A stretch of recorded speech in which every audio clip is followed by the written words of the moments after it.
Donc, je vous remercie. Je suis très heureuse d'avoir été invitée par Olivier à cette rencontre que je trouve extrêmement riche depuis que je m'y suis jointe, là, il y a un peu plus d'une heure.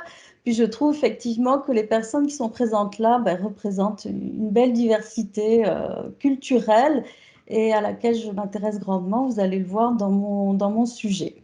Donc, pour vous mettre en contexte, je vais peut-être partager mon contenu.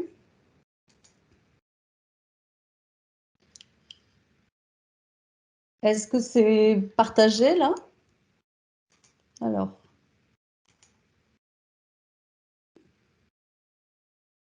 Peut-être le mettre en mode présentation. ouais. Bon, c'est la première fois que je fais ça sur Teams. Vous le voyez pas là? On le voit, mais on le voit en deux parties. Mais c'est pas grave, tu peux y aller comme ça pour pas perdre de temps si c'est commode pour toi. Je vais être obligée de tourner la tête un peu parce que j'ai plusieurs écrans. Bon, donc oui, la diversité culturelle et linguistique est au cœur de mes intérêts de recherche. Et aujourd'hui, je vous présente en fait une partie de ma thèse doctorale, puisque j'ai soutenu ma thèse très récemment, mi-décembre 2020. Donc voilà, c'est une partie de ma thèse et j'ai travaillé sur l'écriture des textes identitaires. Donc, l'écriture de textes identitaires, une voie fructueuse pour favoriser le rapport à l'écrit. Donc, comme je le disais,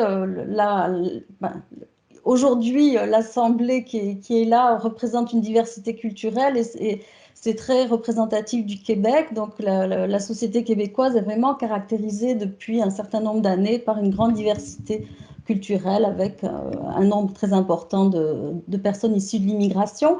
Donc, je m'intéresse particulièrement à l'école québécoise et aux élèves issus de l'immigration qui sont intégrés dans les classes régulières, en fait, les classes de l'école régulière. Donc, ces élèves arrivent en classe, ils ont un grand défi à relever, ils doivent apprendre la langue donc de scolarisation qui est le français. Ils doivent s'intégrer donc sur le plan des apprentissages, mais sur le plan social également. Donc, la conséquence de leur présence dans ces classes fait que les classes sont de plus en plus multiculturelles. Alors, il existe, vous avez évoqué Excusez-moi. Oui. Excusez-moi, on ne voit pas vos changements de diapositive. Pour nous, on est encore à la diapositive 1. J'ai pas changé encore. Ah, OK. Donc, ce serait normal, on voit... Oui, OK. oui, c'est normal.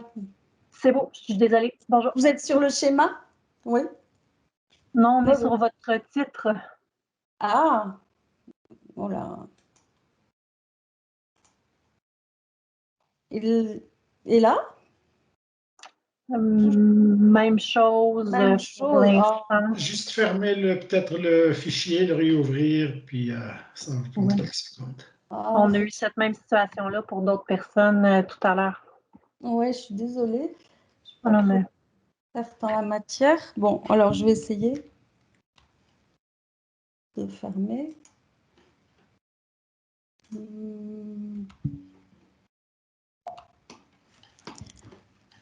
Là, puis je vais me remettre en mode présentateur. Essayons.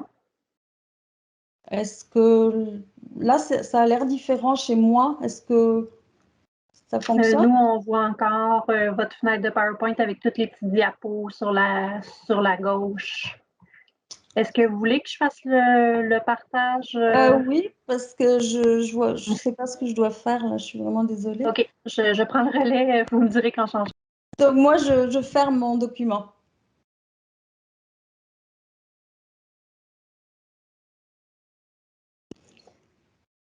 Ok, vous pouvez mettre sur la première où il y a le schéma problématique. Ok. Donc je reprends. Je disais que oui, les classes donc sont de plus en plus multiculturelles et il y a une pédagogie qui est maintenant de plus en plus utilisée au Québec et en Europe.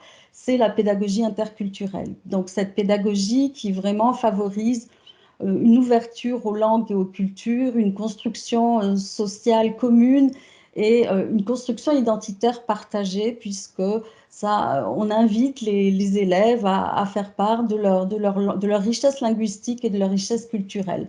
Donc ça permet, cette pédagogie interculturelle, ça permet une intégration, ça facilite l'intégration des élèves et ça a une influence sur la continuité identitaire. Donc, qui est souvent mise à mal. Hein. Souvent, on parle de rupture identitaire liée à l'immigration, puisqu'il y a un avant et il y a un après.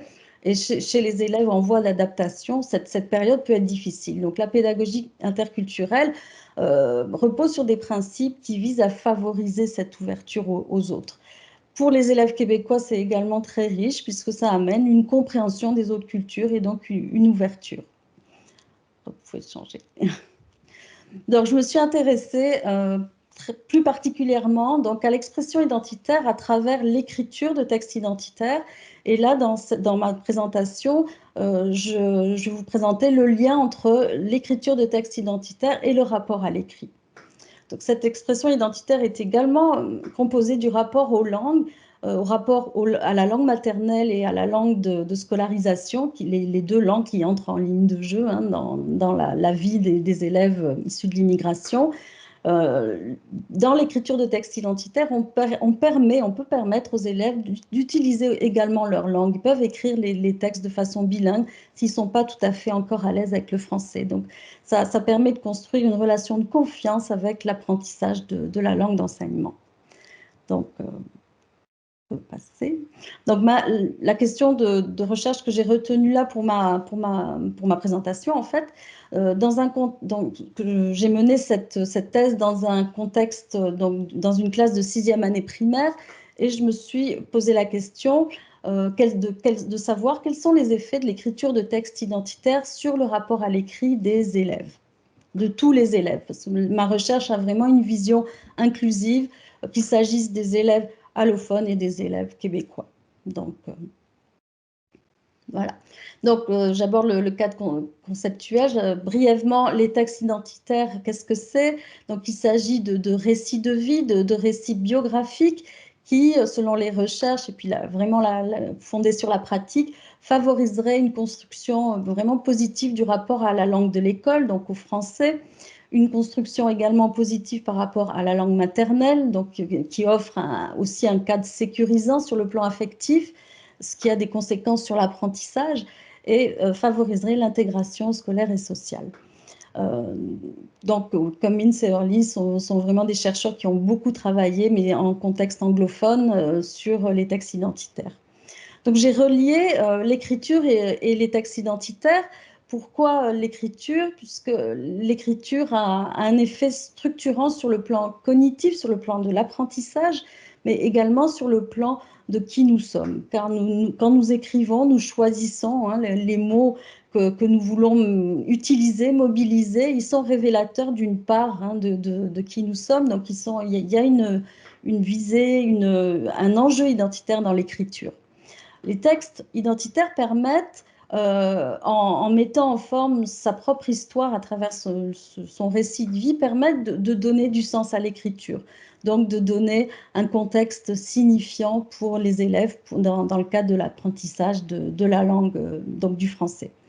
Et ce travail a des influences sur la construction du rapport à l'écrit qui est composé de la lecture et de l'écriture.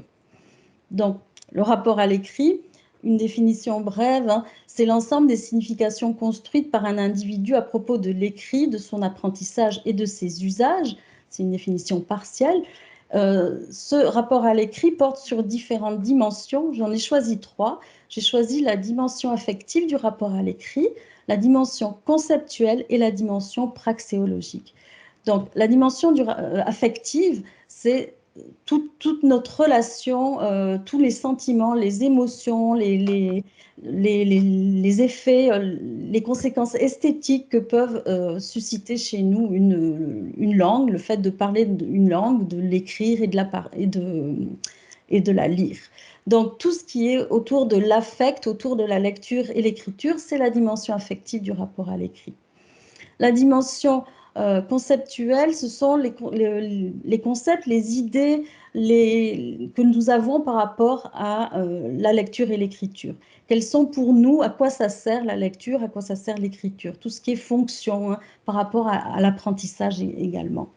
Et la troisième dimension, c'est la dimension praxéologique. Donc, ce sont concrètement les activités qui sont liées à la lecture et à l'écriture. Donc, j'ai interrogé, j'ai mené, dans le cadre de ma recherche, j'ai mené des ateliers d'écriture et j'ai mené des entretiens avec les élèves pour explorer leur rapport à l'écrit. Donc, mon terrain, c'était une classe donc, linguistiquement hétérogène de 6e année primaire à Québec, dans un quartier assez multiculturel, qui le devient de plus en plus.